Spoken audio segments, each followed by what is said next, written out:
Jeremiah chapter 5, verses 1.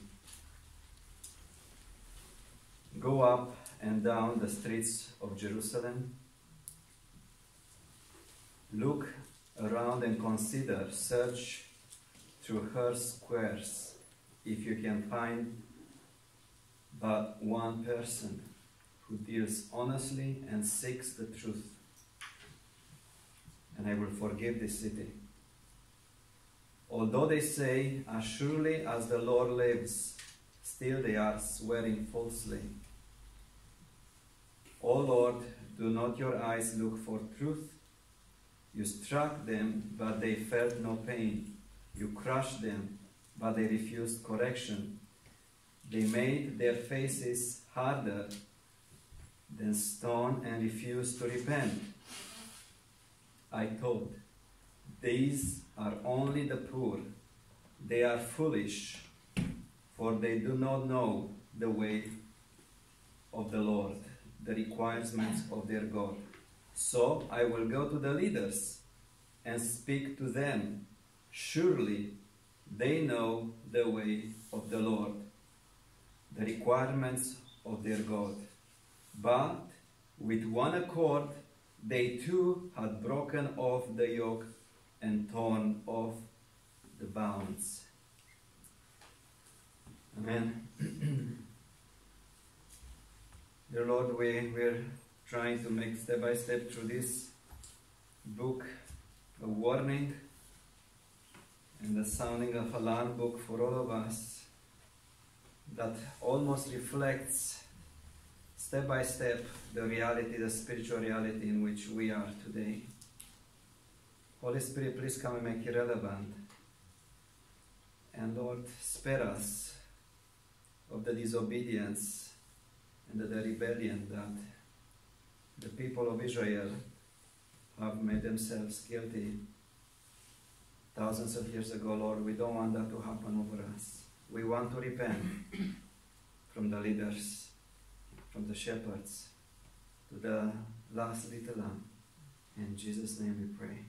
Amen. Book of Jeremiah, I don't think if it's to make a chart of your favorite books of the Bible, I don't think the book of Jeremiah will be among those ones. It was a book that I didn't pay attention. I didn't try to look too much and to read too much through it, because it's a book about judgment. It's a book about the frustration of the heart of God in relationship to His people. And we've seen so far His frustration, God's frustration, as He called them repeatedly and repeatedly to repent back to Him towards His people. But today it's something else. As exactly as we read in these words, I looked and there was no man to be honest, to be righteous, to deal honestly and to seek the truth, to forgive the city. And then I said, I will go to the leaders. If we don't see them in the big crowd, maybe I will see them in the temple, in other words. Maybe I'll see them in the church. And I will go to the leaders because they are dealing with the Word of God and maybe they know better. And to his dismay, Jeremiah says, with one accord, they too had broken off the yoke and torn off the bounds. What is the yoke? When you live with God and when you follow God, you cannot just do it the way you please. You know, and the book of Judges says that everybody was doing what was pleasing in their own heart. Christian life is not something that you can do and you can move the posts the way you want, the way it seems fit for you and for me. Christian life is a life that is lived in the yoke. And in the yoke you have to stay close to the one that is beside you. And beside us is Jesus. And we are tied up to Him. We have been yoked with Jesus Christ. And the leaders didn't want to do that during Jeremiah. And alas, I don't think it's any different, any change now, today. So the question is, before we understand the heart of God, try to visualize for yourself. How do you feel when you are betrayed? How do you feel when you are let down by the very person that you put your trust in? When you are lied, for example. When you're cheated. In Jeremiah 12 we read, "Many shepherds will ruin my vineyard and trample down my field. They will turn my pleasant field into a desolate wasteland. It will be made a wasteland, parched and desolate before me. The whole land will be laid waste, because there is no one who cares." There is no people, there is no one to seek honestly for God. And says, there is no one shepherd that will care. And this resonates so well with Matthew chapter 21 from verse 33, where Jesus gives us a very interesting parable. Matthew chapter 21 from verse 33. It's the parable of the tenants. "Listen to another parable," Jesus said. "There was a landowner who planted a vineyard. He put a wall around it, dug winepress, and built a watchtower. Then he rented the vineyard to some farmers and went away on a journey. When the harvest time approached, he sent his servants to the tenants to collect his fruit. The tenants seized his servants. They beat one, killed another, and stoned a third. Then he sent other servants to them more than the first time, and the tenants treated them the same way. Last of all, he sent his son to them. They will respect my son, he said. But then the tenants saw the son. They said to each other, this is the heir. Come, let's kill him and take his inheritance. So they took him and threw him out of the vineyard and killed him. Therefore, when the owner of the vineyard comes, what will he do to those tenants? And we know the answer. And say, God is harsh. Why he will go to a length to make us a Bible that maybe 80% or so is comprised of warnings and of judgment and of hell, the future judgment. Why will he do that? We want to hear about a God who's full of love, full of mercy and full of grace. Think about you, those who are pet lovers, those who love their own cat, their own dog. Remember when a few years ago we went back home to Romania, and for 2 weeks we had to let our lovely pet, the dog, to a kennel. When we came home, the dog didn't recognize us, barked at us, had that look that we never thought that a dog can have it in their eyes.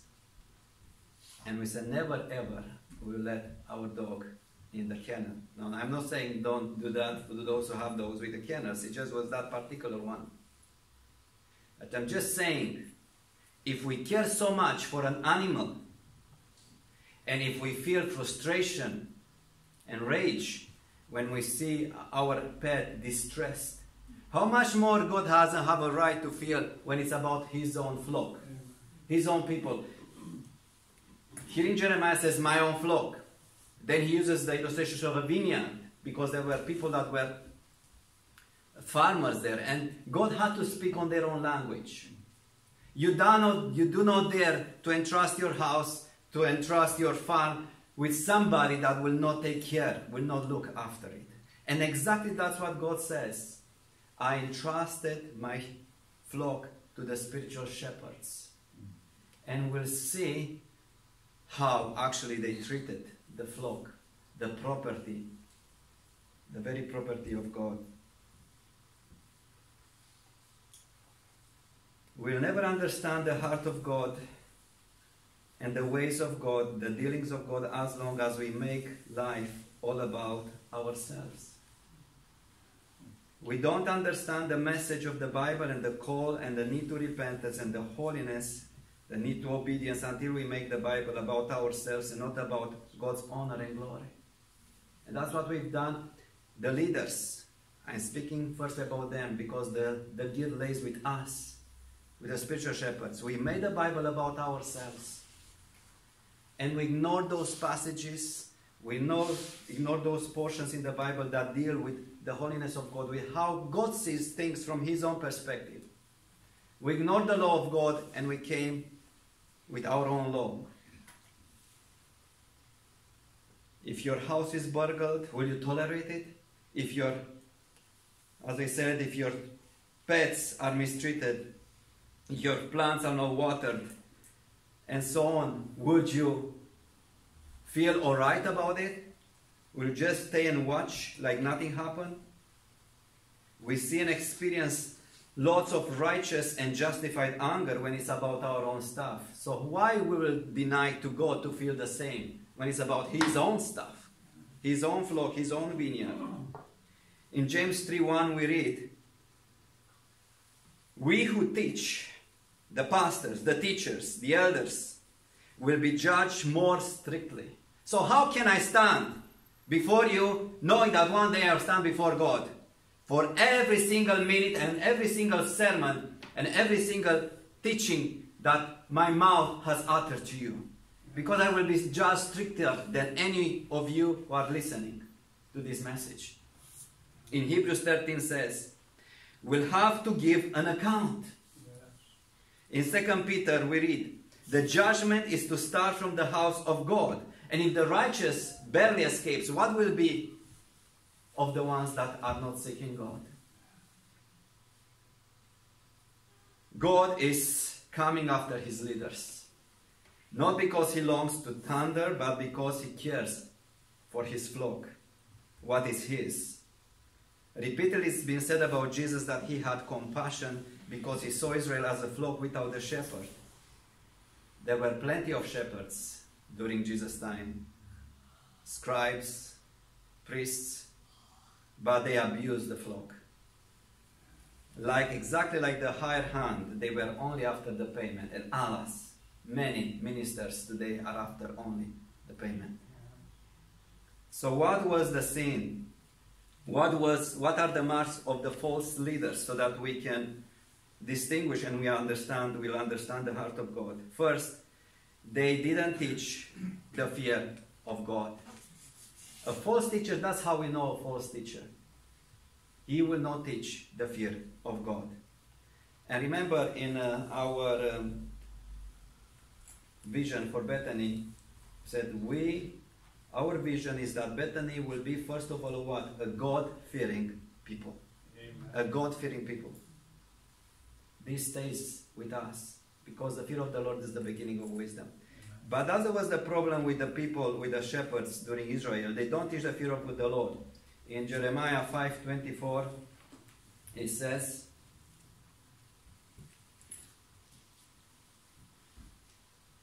they do not say to themselves, let us fear the Lord our God, who gives autumn and spring rains and seasons, who assures us of the regular weeks of harvest. So they don't say to themselves, let us fear the Lord. They don't motivate, they don't stir up one another. Let's fear the Lord.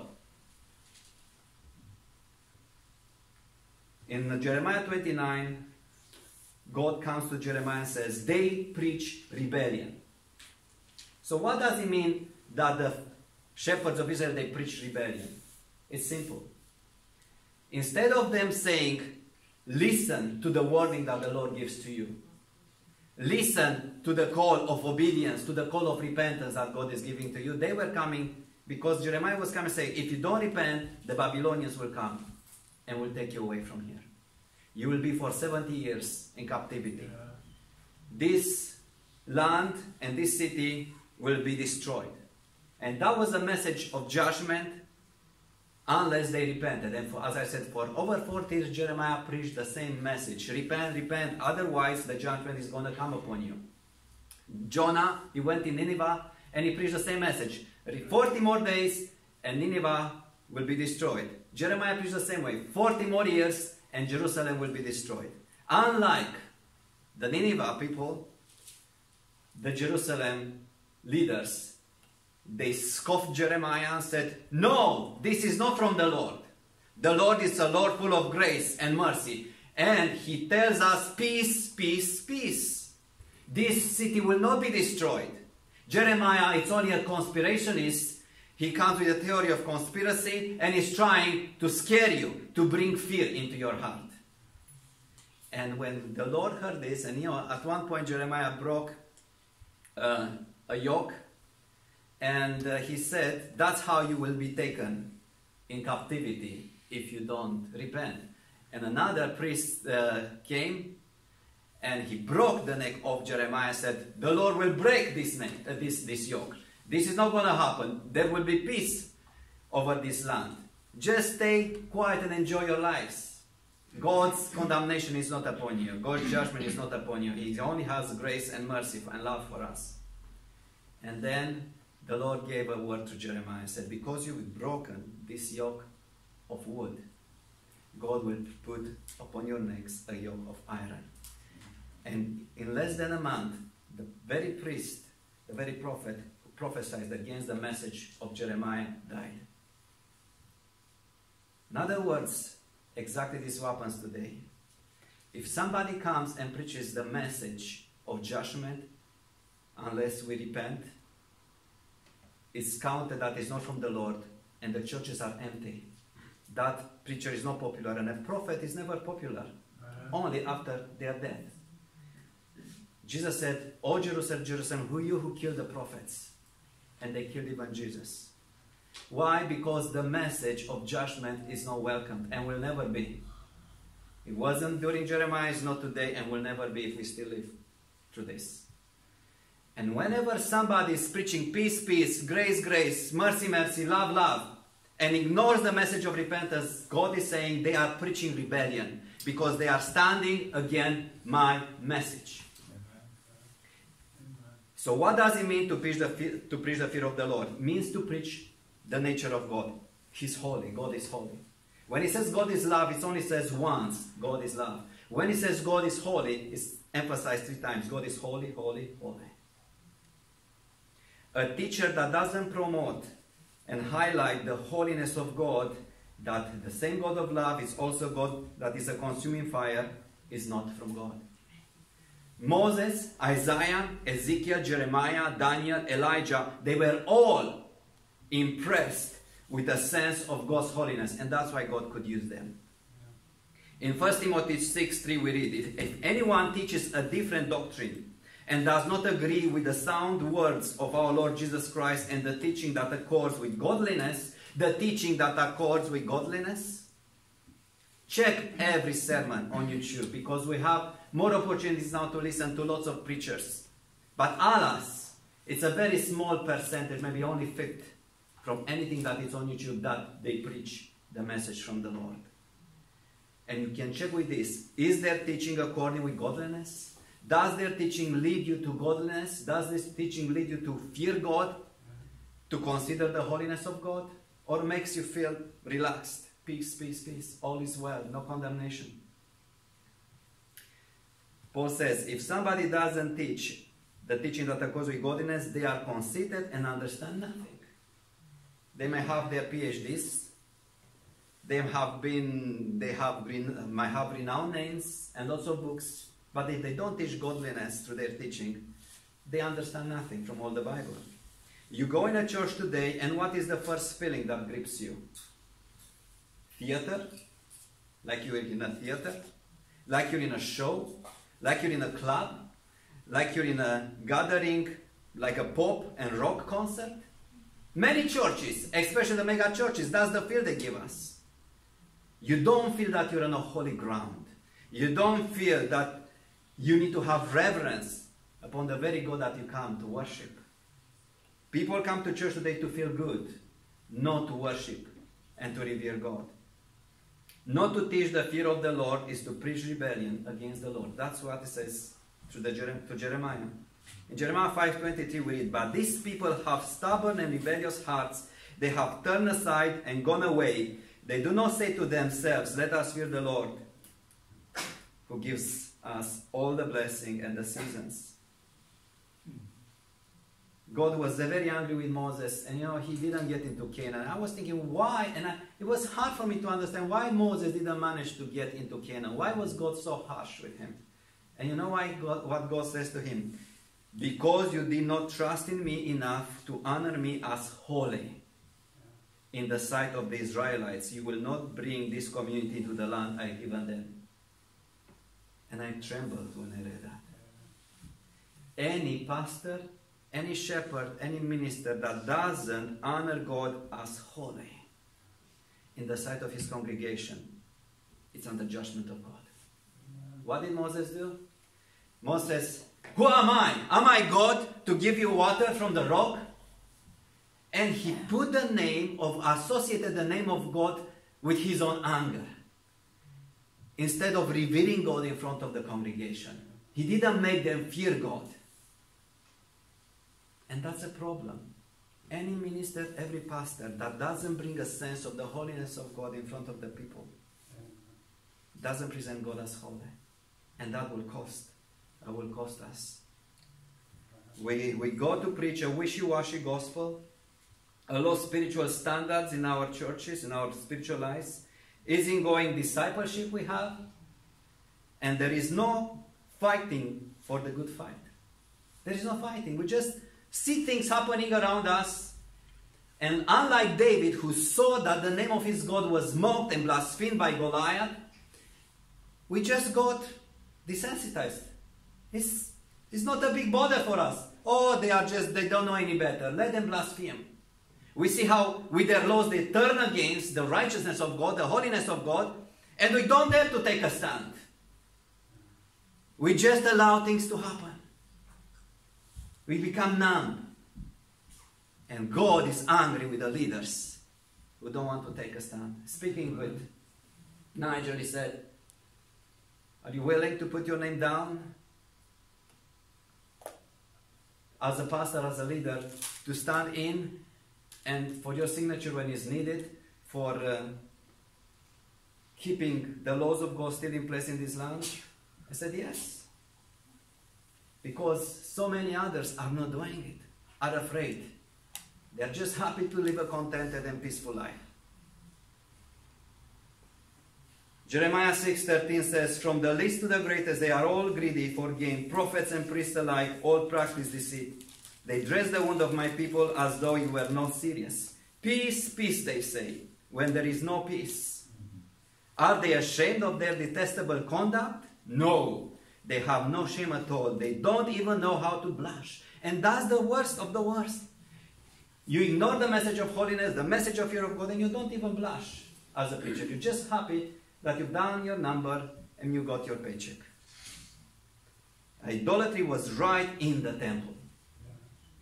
It was the worshipping Moloch right in the temple, and by sacrificing the children to Moloch.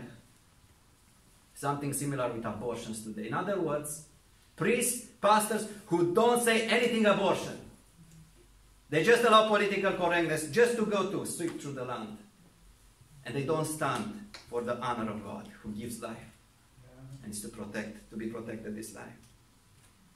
Second, a mark of a false teacher is that they say what people want to hear. You just heard. They say peace, peace, when there is no peace. How can I preach to you peace? How can I give you message of joy and mercy when I see the judgment is just about over us? After all these months, when I can see the government is knocking their heads and they can't find a solution. And NHS, they are not able to get us out of it. I only know is the God who has the power to switch on and off the tap of judgment upon us. Their ears are closed so they cannot hear. The word of the Lord is offensive to them. They find no pleasure in it. So in other words, pastor, give us a non-offensive message. And in political correctness day of our time, that's all about don't offend anybody. Except the Christians. Let's offend the Christian as much as we can, but nobody else to be offended. And we are borrowing from the same spirit.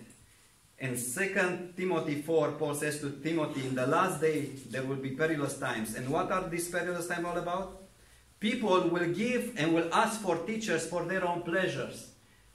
People will have itchy ears and will ask for pastors and shepherds that will scratch them. And then will give what you want to hear. And I'm sorry if you don't hear what you want to hear on Sundays here. Because I'm here, first of all, hired by God. And I have to give what God wants us to hear. In Scripture we read, all Scripture is God-breathed, and it's useful for teaching, rebuking, correcting, and training in righteousness. Now, where is the kind of preaching that uses the Scripture for rebuking, for correcting, training in righteousness? So that the servant of God may be thoroughly equipped for every good work. Where is that kind of preaching today? Because while we're here today, it's about motivational preaching, inspirational preaching. In other words, that's just a nicer way to say preaching that scratches our itching ears. That's why we have preachers that their message is void of repentance. That's how we have hyper grace teaching that is emphasizing only the love of God. And they come and says there is no judgment now because Jesus paid for our sins. God is pleased with you. And whatever you do, even if you do something wrong and you get to jail, God is still loving you, God is still pleased with you, and you're not under His condemnation. It's only the law of the land that condemns you, and the police who condemns you, and the judges that condemn you. But God doesn't condemn you. Well, ask about this Ananias and Sapphira, and I think they will have a different opinion. It was only a small lie. We should be gracious to God that He's not striking us every time when we lie. But I'm terrified because that means that God gave up on us, gave them over. God is so holy, and the grace of God is so big. How can we afford to ignore such a great salvation? It's the same spirit of the world of the age of Antichrist that says, do not offend. Let's tolerate everything. And we borrow this in the church. And guess what? If a persecution comes, there will be very few believers. There will be very few churches that will be persecuted, because most of the churches only preach peace, peace, peace, and a message that is not offensive. In the name of tolerance, we have watched how things have changed and where we have gone. We've got to be a corrupt, crooked generation. All what is happening is a reaction and an attack to the righteousness of God and all those who want to cherish it and live in the righteousness of God. We are not concerned with what the Lord has to say, with His will. In Jeremiah, the Lord says again, they did not ask, where is the Lord who brought us up out of Egypt? The priests did not ask, where is the Lord? Those who deal with the law did not know me. The leaders rebelled against me. The prophets prophesied by Baal, following worthless idols. Prophets lie in my name. They rule in their own authority, and my people love it this way. When there is a connection between the preacher and the other people and they love it, that's a big problem. Bethel Church, that those songs, their songs, we love them, the culture, Christ culture songs. I'm saying you a warning here. You know, John MacArthur said that even a wrong and broken clock strikes the time twice, rightly, in the day. And some of the song will be good, but you do not want to know the theology. It's hyper-grace theology behind, coming from those leaders. And I didn't have time to put the videos to see what they preach on the Holy Spirit, that Holy Spirit like a genie for them. They have this, somebody who came out of Bethel School, said this, they are teaching us the SEC rules, S-E-C. So in other words, anytime we have a vision and we have a message to give, has to follow these three rules. S, for strengthen. We have to give a message that is strengthening people. E, we have to give a message that encourages people. And C, we have to give a message that comforts people. SEC. Strengthen, encourage, and comfort. Peace, peace, peace. No message of repentance whatsoever. They don't have message of repentance. And the same goes for Caris College here. Are joined together in hyper grace and prosperity gospel. I'm saying you to warn you on this. Because I'm responsible over my flock that the Lord has entrusted for a while here. Third mark is superficiality. They are superficial. They dress the wound of my people as though it was not serious. They don't see a problem with sin. It's all been paid. Even if I commit sin again, if I go to jail because of my sin, God is still plays with me. Andrew Womack, the very director of Charis Chorus, that's what he will preach. You will Google him on YouTube if you want, and you'll see exactly. That's what he says.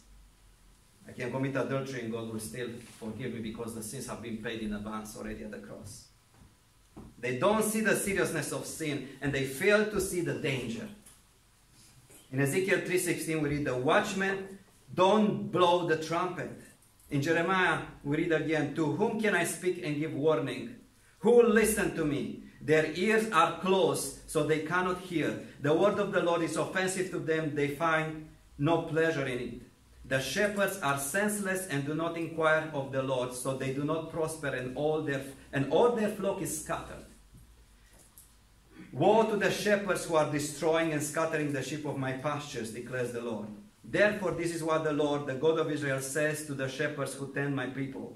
Because you have scattered my flock and driven them away, and have not bestowed care on them, I will bestow punishment on you for the evil you have done, declares the Lord. Do you want intimacy with God? The real intimacy with God is to know His thoughts. But I don't think we want to know really His thoughts. When we speak about intimacy with God, it says, oh, peace and joy and comfort. But when you're really intimate with somebody, you know that person not just in the best moments of joy and peace and comfort. You know that person in the worst moments of anguish and frustration. And that's why God has used Jeremiah, not the other prophets. They were saying, I have a dream from the Lord, I have a dream from the Lord. And I'm sick and tired of so many who have dreams and have prophecies. And just look how many are fulfilling about the virus, how many are fulfilling about the events that are going in the world. Because when you are close to the Lord, you have to know what hurts God. And God will reveal the pain of His heart, and He revealed it only to Jeremiah, the pain of his heart. And Jeremiah came giving a vision of the pain that it was in the heart of God for His flock, for His vineyard. And they didn't want to know this kind of God. They didn't want exactly to know that kind of intimacy with God, what exactly was in the heart of God for His own people. That's why in Jeremiah 7, God says that my temple has become a den of thieves. The very temple has become a den of thieves.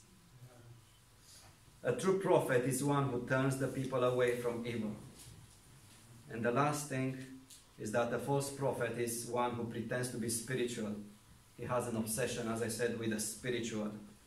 They pretend to have their direct knowledge from God.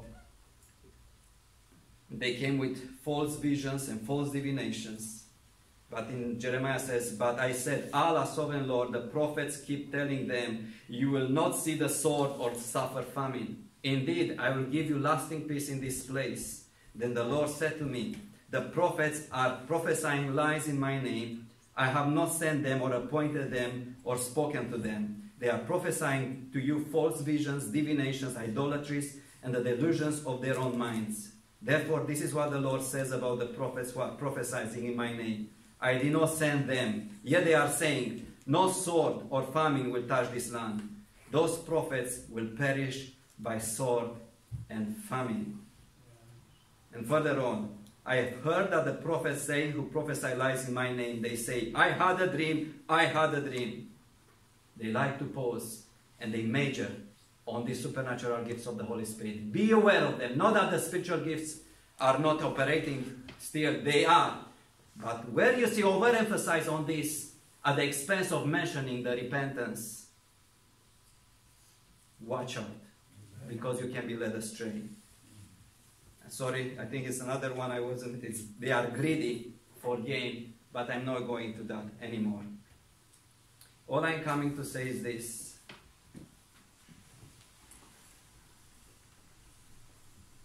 Jesus says, I myself will be their shepherd. I myself, I will watch over them. in Jeremiah 23 says, I myself will gather the remnant of my flock out of all the countries where I have driven them, and I will bring them back to their pasture, where they will be fruitful and increase in numbers. I will place shepherds over them who will tend them, and they will no longer be afraid or terrified, nor will any be missing, declares the Lord. And you know what happened? It came the time when Jesus was born. And Jesus came with compassion. And said he looked upon the people of Israel and felt compassion for them because they were like flocks without a shepherd. There were lots of shepherds, but they didn't care for them. They only cared for the fat that they were getting out of the sheep. That's when Jesus comes, he says, the Spirit of the Lord is upon him. The Spirit of the Lord will rest on him. The Spirit of wisdom and understanding, the Spirit of counsel and of might, the Spirit of the knowledge and the Spirit of the fear of the Lord. The Spirit of the fear of the Lord was on Jesus. That's why he could have compassion on them. A fear of the Lord is a strong desire to please God. And Jesus came never pleased himself. All the time was about what my Father says, what my Father wants. That was about the will of the Father, not about his own will.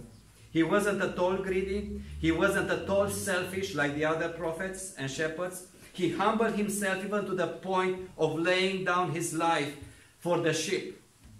He wasn't at all superficial like the false prophets of his time. He came with compassion for us, the lost sheep. And he is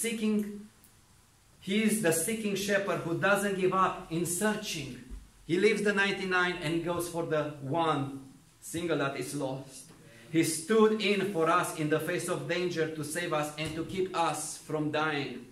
That's why he said, my sheep hear my voice. I know them and they follow me.